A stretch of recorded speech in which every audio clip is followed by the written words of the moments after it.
In this video, I'm going to show you how to bold, italic, and underline text in Microsoft Word.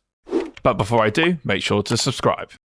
All these three areas are probably the most basic and known formatting tools in Microsoft Word. But how can I use them?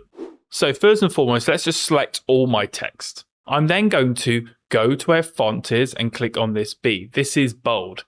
It simply makes your text bolder. Typically, your lines will be thicker and darker. Select this once.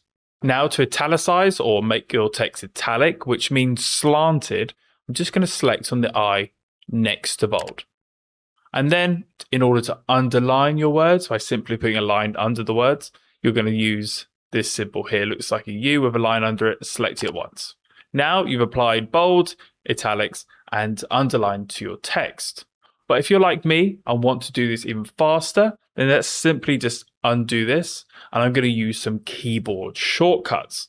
So for this, I'm going to use Ctrl+B for bold, Ctrl+I for italic, and Ctrl+U for underline. And there you go. You can now apply bold, italics, and underline to your text in Microsoft Word. If this video has helped you, click like, subscribe, and hit that notification bell. And if you want to learn more about Microsoft Word shortcuts, then visit my website at www.wordmadeeasy.org. The link is in the description below.